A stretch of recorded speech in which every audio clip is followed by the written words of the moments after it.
Welcome to episode 190 of Angela Watson's Truth for Teachers. I'm your host, Angela Watson, and I'm here to speak life, encouragement, and truth into the minds and hearts of educators and get you energized for the week ahead. Today, I'm sharing some different approaches to healthy teacher lunches that will make things quick to prep and quick to eat. Visit truthforteachers.com to get the transcript or find our new Truth for Teachers podcast community on Facebook. Do you want community support and training to help you enhance your own and your students' well-being?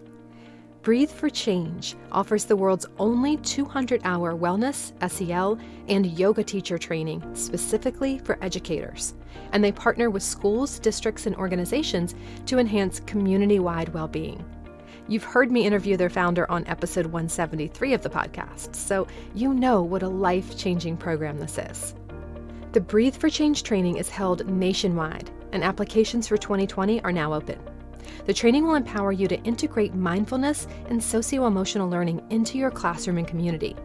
Not only can you earn a 200-hour yoga teacher certification, you can also get grad credits and CEUs. If you are committed to using wellness as a vehicle for social change and you want to join an incredible community of thousands of like-minded leaders, then join the Breathe for Change movement and check out the trainings near you at breatheforchange.com/truth. So we're talking today on the podcast about lunch. While it seems like maybe that's a pleasant break from the day, lunch can actually be a big stressor. Figuring out what to pack, having your lunch break scheduled at an oddly early or oddly late time, not getting a lunch break at all, and having to scarf down a whole meal in 15 minutes due to all of the other tasks that cut into your time. So, by numerous requests, we are talking today about ways to simplify and streamline in this area. And I do want to give a quick warning up front that this episode could be triggering for those with a history of eating disorders or other unhealthy relationships with food. I will not be talking about weight loss or restricting your nutritional intake in any way. This is a body-neutral episode. But the topic could bring up some issues for you around your relationship with food, particularly near the end where I'm talking about intermittent fasting and simplifying how many food choices you have for the purpose of making meal prep easier and faster. Please be kind to yourself as you're listening and focus on just the ideas that resonate for you and your body. Also, disclaimer, I am not a doctor. I'm not a nutritionist. I'm a former teacher who helps teachers simplify their lives. So I'm weighing in on this topic solely from that perspective. I'm not an expert on what works for your body and lifestyle. I'm just going to offer some different mindset shifts and ideas that you can try. Pick what works for you and get further guidance if needed from your doctor or nutritionist. So to get started with this, it's important to make convenient containers easily accessible. You can use mason jars. They're often $1 or less. You can even find them in the dollar store sometimes. Metal and glass bento boxes are fantastic if you like to have small portions of lots of different items. That way you just have that one container to wash afterward. A thermos or insulated soup mug with a lid can be great for hot and cold foods. Dig these things out of the back of your cabinets or invest in a couple of items so that you know it's going to be easier and faster to pack your lunches. That way you won't just default to grabbing a candy bar or something like that. You can keep a variety of snack choices to mix and match for lunch. A lot of teachers don't like to sit down and eat a big meal in the middle of the day, especially at school. So having a choice of healthy snacks gives you options and allows you to eat when you're most hungry. You can grab one thing during your prep time, one thing at lunch, and another after dismissal. This approach works especially if your lunch break is scheduled at like 10:30 in the morning and you're not hungry during your lunch. Or maybe you have a late lunch and you have to grab something to hold you over during your prep time. So here's just a real quick list of some ideas that you can do. One thing is yogurt. You can save money and the planet by purchasing a larger container of yogurt and then portion it into smaller, reusable single-serve containers. You can mix in flax seeds, fruit, or any other toppings that you like. Same thing with oatmeal. Make a big pot and then portion it out so that you can heat each one up as you need it. Or make overnight oats. Those are eaten cold, and you can stir in toppings like nuts, coconut, and dried fruit. Another good option is trail mix, or nuts, or nut butter to spread on fruit or crackers. Of course, you want to make sure there's no one allergic in the vicinity of where your snack is kept or consumed. I would recommend checking with the school nurse to be sure it's okay to have nut products in your classroom, as nut allergies can be life-threatening. Other snack ideas that a lot of teachers like include hard-boiled eggs, fruit, granola bars or protein bars, soup, cheese like string cheese, pepperoni, which doesn't have to be refrigerated, fruit leather, cereal, which could be with or without a milk of your choice, dark chocolate, hummus and baby carrots or other veggies or pita chips, tuna kits, where everything that you need is right there in the kit, edamame, meat sticks like jerky, and there's also a brand called Madras that makes lentils pouches. So you can just microwave those in just a few minutes. So all of those things can give you lots of good nutrients and energy throughout the day without making you feel like you're sitting down to like a big formal meal. Another option is to make green smoothies or protein shakes. So personally, I make a big pitcher of green smoothie every 3 to 4 days, and then I just drink a little bit each day. So you could pour that in a thermos or in a metal or glass travel mug and use that as an energy boost mid-morning, particularly if you are not a breakfast eater. You could also use it as your drink at lunchtime, or you could use it in the afternoon to sort of stave off that afternoon slump. Right now, I'm liking kale, spinach, celery, carrots, beets, blueberries, chia seeds, fresh ginger, and fresh turmeric root. But I switch it up frequently when I get bored of the taste. That's just my current favorite. Sometimes I also like to make one that has a different flavor with almond milk, spinach, dates, bananas, chia seeds, and either nuts or nut butter. And that's a good one when I know that I need more calories to keep going, or if I'm not eating a meal and this is sort of a replacement for that. Sometimes I'll also add an avocado to a green smoothie for that reason. There's really no limit to the number of combinations you can make with smoothies, so it never really gets boring to me. And I feel better knowing that I've had a couple servings of fresh fruits and vegetables early in my day. I typically make the smoothie when I'm putting away my groceries. And that leads us to the next tip here, which is to prep vegetables as soon as you bring them home from the store. I do just about everything related to produce prep at that time. I find it really annoying to drag all of the groceries home, stuff it all in the fridge, and then pull it all back out every time I want to use it. If I'm tired, I will end up choosing something that's easier to make and the veggies just sit in the fridge going bad. So for me, it's a lot more efficient to prep the vegetables as soon as I bring them home. I put away everything that's non-produce, so the counter is clear otherwise. And then I wash and chop and store as many of the vegetables as possible in one giant glass bowl. So like celery's on one side, onions are next to that, broccoli's next to that, and so on. So that way, when I'm cooking dinner, I can just take out that one big bowl and grab a handful of however many different vegetables I want. I make a lot of things like stir fries and roasted vegetables. I'll mix lots of vegetables in with pasta and other grains, couscous or something like that. So having that variety on hand that's already chopped and washed and all of that just in one bowl that I have to get out of the fridge makes it so easy. And it also means that it doesn't really matter if I get a couple pieces of stray veggies mixed in. If that's a problem for you, of course, you could just use separate containers for each one. While I'm washing and chopping all the vegetables, I will also typically prepare a couple of salads. So I'll portion them out into a few smaller containers, and I'll add some prepackaged stuff that I can just toss in there, like from a pack of shredded carrots, those cabbage mixes that are intended for coleslaw. I'll put a little bit of that so I get some fresh raw cabbage, cherry tomatoes, that sort of thing. I don't like eating the same salad every day, so I'll mix up the ingredients. So maybe I'll put walnuts and blueberries and feta on one salad to make it a little different, or have some other variation like that. Now, all of this vegetable prep and making myself salads for lunch does require a time investment, of course. But I feel so good when the groceries are put away because I know that I also have grab-and-go healthy meals prepared. And I also have a huge head start on my meal prep, so I'm not going to be spending much more time in the kitchen for a while. If you make salads for your lunches ahead of time like this, you can keep a bottle or two of dressing in your classroom, or use spinach or shredded cabbage or something else like that that doesn't wilt quite so much. You can pour the dressing in a corner of the salad when you're preparing it, and it should be fine the next day. You can also use mason jars and layer the salad ingredients. That keeps everything surprisingly fresh and crisp for really up to an entire week. So start by putting the dressing at the bottom of the jar, followed by tomatoes or anything else that's mushy. And then layer on cucumber, peppers, onions, carrots, whatever else you want to put in there. And then at the top, you can put on your lettuce or spinach, whatever greens you want, and protein like eggs or chicken or something like that. If you like this idea, but you feel like you can't eat salad 5 days a week, and I certainly cannot, try making 3 salads for Monday, Wednesday, Friday, and then you can eat something different on Tuesday and Thursday. There are lots of other ways to batch your lunch prep so that you're doing the work once a week and then you don't have to think about it again.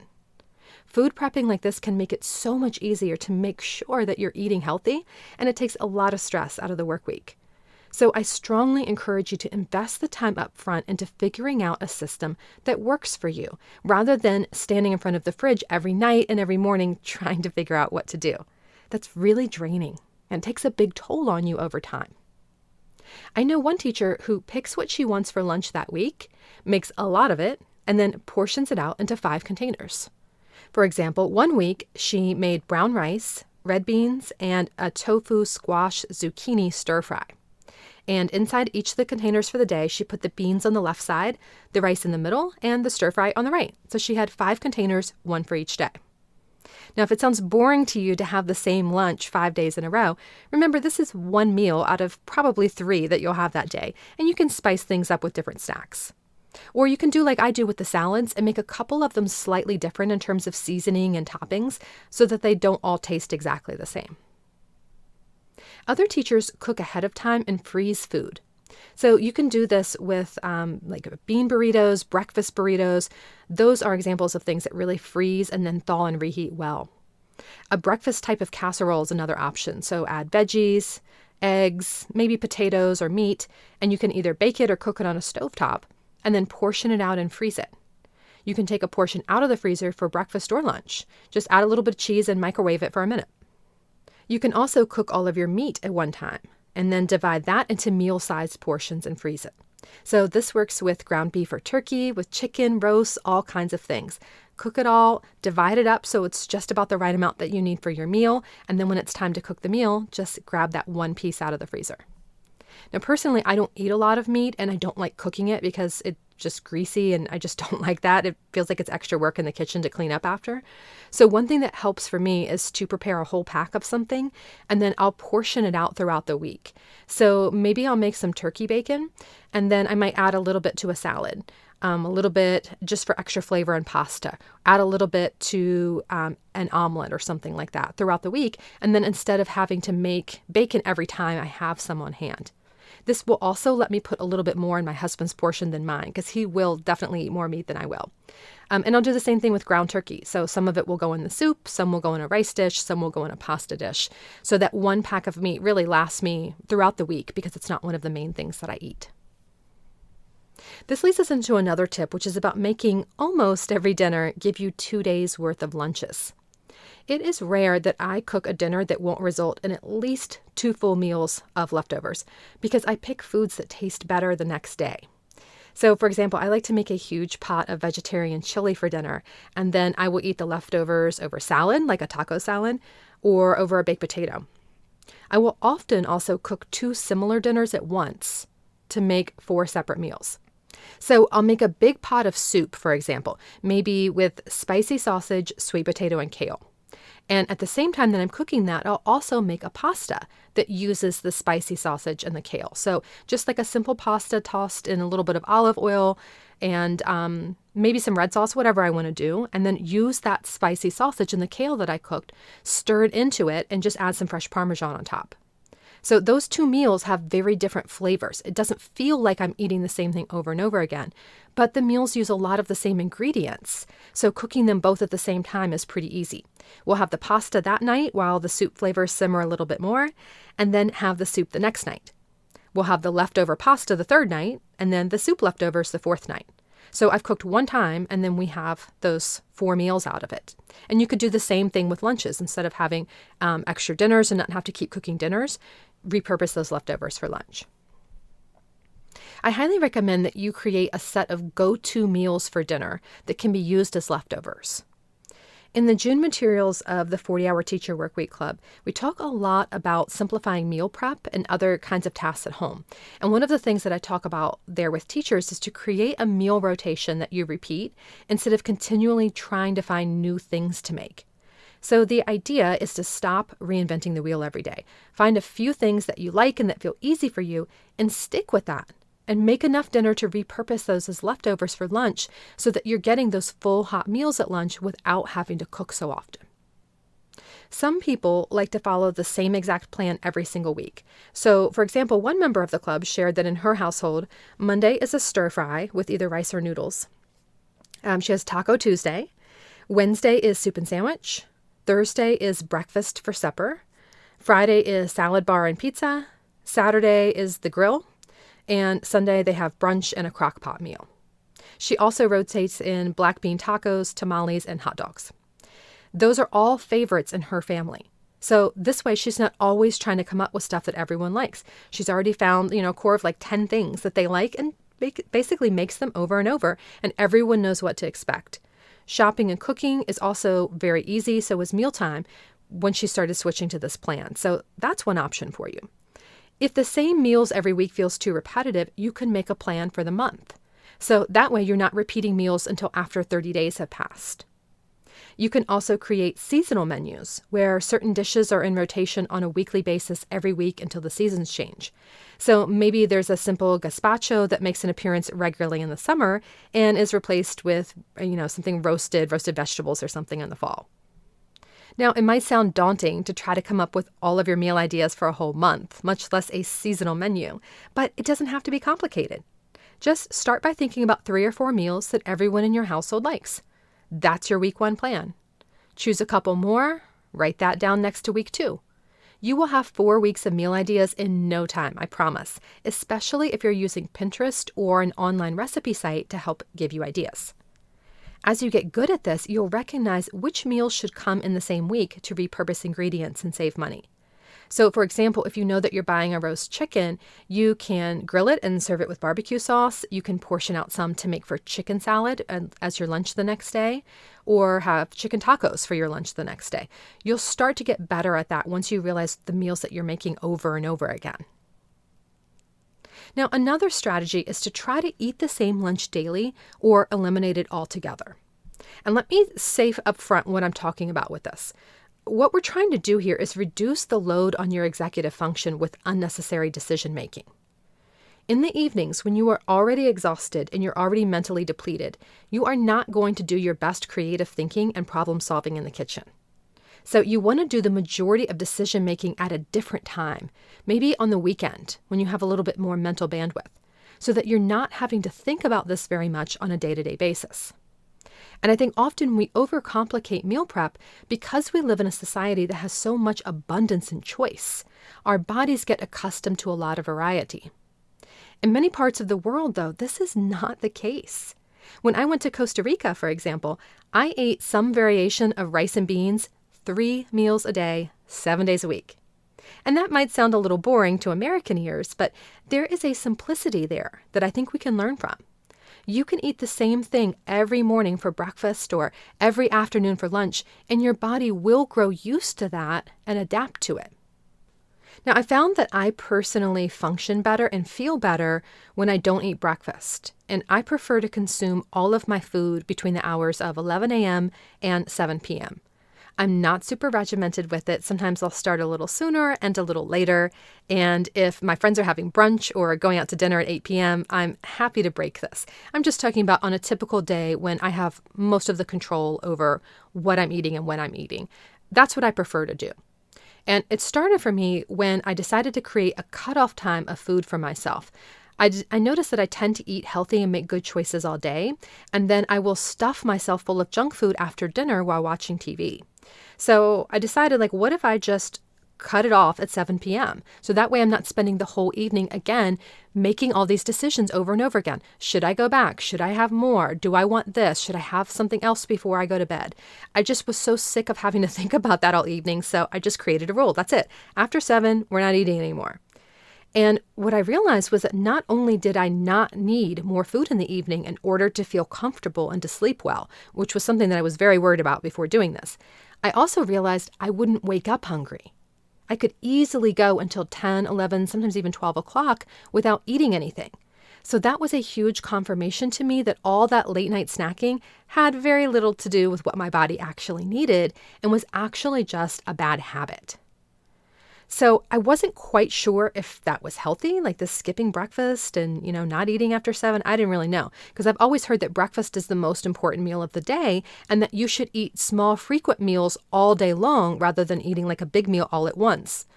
But that system really worked for me. I was feeling a lot more in control of my eating. That felt really important to me. And I was consuming a healthy amount of food. It was easier for me to limit portions. And I found that my cravings were reduced. So I discovered after some online research that what I was doing was basically intermittent fasting. So it's where you eat all of your food. This particular form is where you eat all of your food within, a 7 or 8 hour period, and then you're fasting the other 16 hours. And of course, half of those 16 hours you're asleep. And there are a lot of nutritionists and doctors who highly recommend this approach to eating. It does not destroy your metabolism necessarily. There are a lot of studies that show the opposite. For me, it's been working. And anyways, I'm sharing all of that here because this approach to eating, the original purpose of it was just to simplify my meal prep and how much time I was spending making decisions in the kitchen. It has made my life so much easier to do it this way, and I'm even doing less grocery shopping. Even shopping for food has been greatly simplified. I feel like I spend so little time thinking about and prepping food now. I don't have to figure out breakfast at all, and then for lunch, I eat basically the same thing every day. I'll either have a veggie burger with avocado, or I'll have an egg, cheese, and avocado sandwich, or something like that, some variation of basically a sandwich/veggie burger. I keep a handful of healthy snacks and a few not so healthy ones too. But I purposely don't give myself too many choices because I find that the variety makes it tempting to keep eating more than I need to. I'll keep going back and getting a little bit more. Now I'll try a little of this. Now I'll have a little of that. So again, just limiting the decision making here is really helpful for me. And that leaves basically just dinner that I ever really need to think about planning. And that's where I tend to get more creative and do more interesting things and incorporate some flavors and foods that I'm not eating throughout the rest of the day. And I typically make enough to have leftovers, as I've shared. And since I'm not eating breakfast and I have the same lunch every day, those leftovers then get eaten at dinner, so they won't get eaten until the next night. Therefore, that means I really only have to think about and plan out one meal every other day. That's pretty amazing. Now, granted, my situation is probably a bit different from yours. I am not in a school every day. I don't have kids, and my husband doesn't keep any kind of consistent meal schedule at all. His work hours are all over the place. I never really know when he's hungry. So I don't really have to think too much about what he's doing. He's kind of working on his own schedule, and we basically just both fend for ourselves and look to see, has the other person cooked anything, what's in there, what's around. Like we're pretty laid back with everything in the household. So all of that helps simplify things for me too. However, this could work for you too. Maybe not eating breakfast, if that's something that you don't like to do, or having a green smoothie or a protein bar or some sort of like protein blend, something that is simple and easy and that is the same every single day. And then choosing 1 or 2 lunches that you don't really get tired of and have those every day. That would leave you with only dinner that you have to think about. I do know teachers who find that intermittent fasting, which is also called time-restricted eating, that it works really, really well for them. One does an 18-6. So for 18 hours, she's not eating. 6 hours is when she's consuming all of her food. And the hours that she chose are from 3 p.m. to 9 p.m. Guess what? That means she doesn't have to worry about making or packing a lunch. And she says she was really surprised about how easy it was. She never really had time to eat or enjoy her food at school anyway, so this works better for her. She eats for the first time once the kids are gone and then throughout the evening. Now, one final tip here, because you might be listening to this and thinking, okay, I have some ideas I'd like to try that might work for me, but I don't know how this is going to coordinate up with the rest of my family schedule. So I want to leave you with some tips related to that. Try to reduce the additional lunch prep that you are handling for family members. If you have a partner who you always pack a lunch for, make sure they're okay with having the same lunch as you so that you're not always doing that emotional labor of finding out what they want and preparing something completely separate for them. You can also take turns packing lunches. So maybe you switch off that job every other week. You can have your partner pack their own lunch and fend for themselves. You could ask your partner to take over a different task, maybe something with the kids that can be done while you're packing lunches so that there's one less thing for you to do afterward, and also you're undistracted when you're doing the lunch prep. Children can also be responsible for packing their own lunches, often as young as age 4 or 5. Kids can make their sandwiches, do it right at the beginning of the week, and they just have 5 sandwiches ready to go, PB&J or whatever simple thing it is that they like. You can designate a special low shelf on your kitchen or in your pantry someplace for kids which are full of your approved choices, and then they can just pick 2 things from there. It's basically 2 sides and a juice that would go with their sandwich. So maybe you have, baby carrots, apple slices, chips, whatever different choices they can pick from. They get to pick 2 things, grab a juice, grab a sandwich they made earlier in the week, and that's it. Their lunch is done.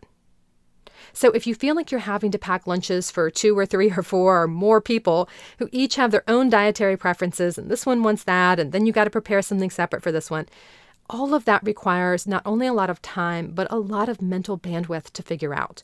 So I encourage you to find ways to share that load so that not everything is falling on you. Head over to the Truth for Teachers podcast community on Facebook. I have a post that's set up there about this topic, so you can see photos of what other teachers are doing and get more ideas, get suggestions for your situation. I'd also love to hear what's working for you and how you handle lunch prep. Your takeaway truth for the week ahead is this: invest time into making lunch decision-free. Lunch is a little thing, but it can consume a lot of time and energy on a daily basis if there's no plan or schedule or routine. Taking a half an hour on the weekend to figure out a better way and prep some lunches in advance can make your work week remarkably less stressful. Have a great week. You can do this. And remember, it's not going to be easy. It's going to be worth it.